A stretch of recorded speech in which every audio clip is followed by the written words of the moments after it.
Bismillahirrahmanirrahim. Assalamualaikum warahmatullahi wabarakatuh. Nama saya Muhammad Ali Saputra Pulungan. Di sini sebelumnya saya akan mencoba menjelaskan tentang beberapa prombok yang berhubungan dengan web.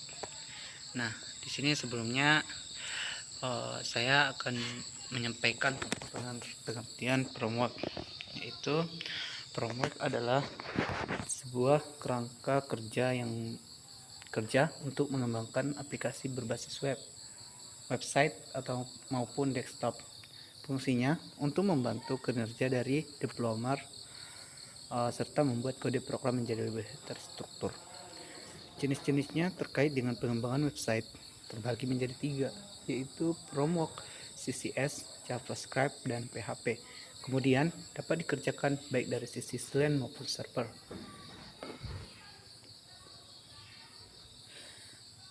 Yang sebelumnya client maupun server yang sudah dijelaskan sebelumnya. Penggunaannya juga disesuaikan dengan kebutuhan perusahaan maupun organisasi. Penggunaannya saat ini penting untuk pengembangan perangkat lunak maupun website dengan kode program yang tersusun rapi dan untuk meningkatkan keamanan serta pemeliharaan yang lebih mudah. Sebelum kita berlanjut, saya di sini akan menyampaikan tentang pengertian dari bahasa pemrograman PHP, yaitu yang sering disebut dengan Hypertext Preprocessor, yang merupakan bahasa scripting yang digunakan untuk membuat aplikasi berbasis web. Sampai saat ini, bahasa pemrograman PHP masih menjadi salah satu bahasa pemrograman server side yang paling populer. Nah, di sini saya akan menjelaskan tentang beberapa framework yang berhubungan dengan web. Yang pertama, Laravel, yaitu merupakan salah satu framework yang paling populer di antara framework PHP yang lainnya. Diperkenalkan pada tahun 2011, framework ini sangat powerful untuk mengembangkan aplikasi atau situs web yang kompleks. Dengan berbagai tools yang canggih, pengembangan web menggunakan Laravel akan lebih cepat dan lancar karena framework ini bisa menyederhanakan tugas-tugas seperti setting, security, routing, dan autentikasi. Kelebihan: dokumentasi lengkap, berkualitas tinggi dan jelas, dokumentasi yang besar, keamanan yang tinggi, enkripsi kuat, library yang lengkap. Kekurangannya tidak cocok menggunakan shared hosting, menggunakan banyak query pada database-nya. CodeNectar atau CI adalah salah satu framework yang cukup banyak penggunanya di Indonesia. Framework PHP dengan MVC yang kuat ini juga bisa digunakan untuk membuat web dinamis dengan fitur yang lengkap. CodeNectar pengembangan web bisa lebih cepat, sederhana, dan ukuran filenya lebih kecil. Selain itu, library CI juga bisa terhubung dengan database dan bisa dengan mudah dihubungkan untuk berbagai keperluan seperti mengirim file, email, mengunggah file, mengelola session, dan lainnya. Adapun kelebihan dan kekurangannya. Kelebihannya ialah keamanan yang canggih, mudah dikonfigurasi, mendukung setting halaman website dan database, dan mendukung MVC atau Model View Controller. Kekurangannya yaitu library kurang lengkap, proses testing cukup rumit, pengembangan file kernel. Symfony. Selanjutnya Symfony. Framework ini cocok untuk digunakan untuk mengembangkan web yang kompleks, berkinerja tinggi, dan berskala besar. Selain itu, berbagai komponen dari Symfony juga digunakan oleh CMS seperti Drupal, CRM, dan lainnya. Kelebihannya, memiliki dokumentasi yang baik, mengonsumsi sedikit memori daripada framework lain. Komunitas cukup besar, mudah dikonfigurasikan, performanya tinggi. Kekurangannya tidak mendukung MVC dan tidak dianjurkan untuk pemula. Selanjutnya, Check PHP.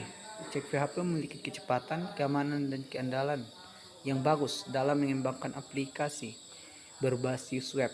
Beberapa faktor lain mengapa framework ini banyak digunakan, yaitu karena bisa melakukan pencegahan injeksi SQL, ekstensinya mudah, arsitektur sudah mendukung MVC, pencegahan XSS atau cross-site scripting.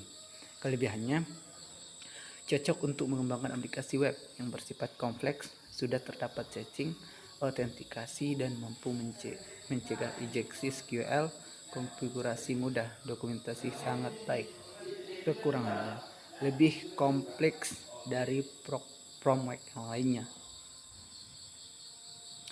Selanjutnya, ini merupakan framework PHP yang memiliki keamanan, kecepatan, dan kinerja yang tinggi dan sangat bagus untuk mengembangkan aplikasi web modern. Dengan menggunakan Y, kita bisa mempercepat kinerja web lebih cepat daripada framework yang lainnya. Kelebihan itu kodenya ringan, mudah dipelajari, fitur keamanan yang baik, membantu menghubungkan berbagai library yang packages. Kekurangannya yaitu tidak ada dukungan untuk membuat aplikasi web yang kompleks dan kurangnya tersedianya pakar pengembangan framework Y.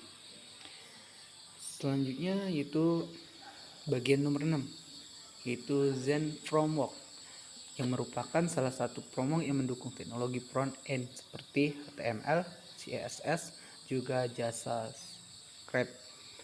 Zen Framework ini juga bisa dipakai untuk mengembangkan aplikasi web yang kompleks dan kuat. Maka dari itu, framework ini bisa menjadi pilihan untuk mengembangkan aplikasi web. Kelebihannya, tersedianya fitur yang mendukung front-end. Selanjutnya, komunitas pengembangan yang cukup luas, mendukung Ajax, pengaturan MVC-nya cukup mudah, dan selanjutnya mendukung komponen web ketiga. Kekurangannya itu cukup sulit dipelajari dan lainnya. Selanjutnya Falcon, yaitu yang dikenalkan atau dipublikasikan pada tahun 2012 dan juga sempat menjadi tren di kalangan PHP developer. Dan Falcon ini juga ditulis dalam bahasa C dan C++, sehingga dia meningkatkan optimasi juga atau eksekusi yang cepat. Salah satu fitur yang paling unik pada framework ini adalah ekstensinya, sehingga saat menggunakan Falcon kita tidak perlu lagi belajar bahasa C. Kelebihannya yaitu sangat cepat, struktur proyek sangat fleksibel, clean kode, dan juga aman. Dan kekurangannya yaitu membutuhkan skill pemrograman yang bagus untuk mempelajarinya, instalasi yang cukup kompleks. Selanjutnya nomor 8 ya, yaitu Feel PHP. Dan ini merupakan salah satu framework PHP yang paling menjanjikan pada saat dirilis pada tahun 2011, dan juga mendukung MVC dan HMVC sehingga membantu menampilkan lebih dari satu halaman sekaligus. Framework ini memiliki keamanan yang tinggi, template besar, ORM kuat, dan autentikasi sendiri.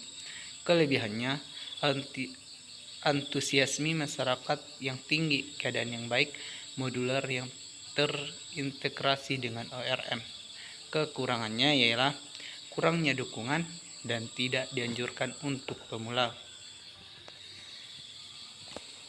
Selanjutnya di sini ada PHP Easy yang merupakan framework yang diperkenalkan pada tahun 2012.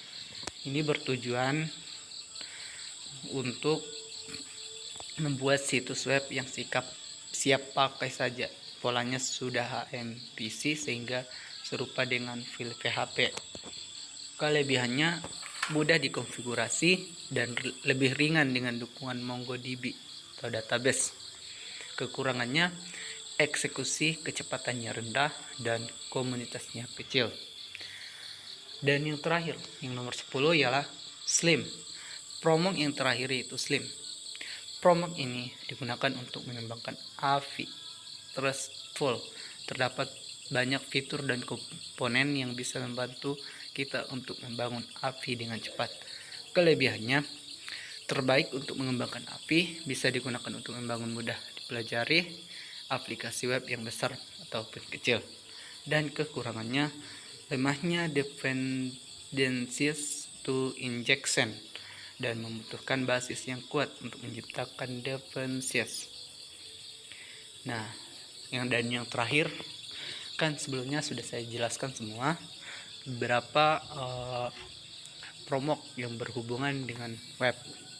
Di sini saya ada sedikit kesimpulan sebagai penutup, ialah beberapa framework dan pemrograman yang bisa kita pertimbangkan untuk membuat aplikasi dengan PHP. Nah, dari 10 framework ini adalah beberapa framework dari bahasa pemrograman PHP.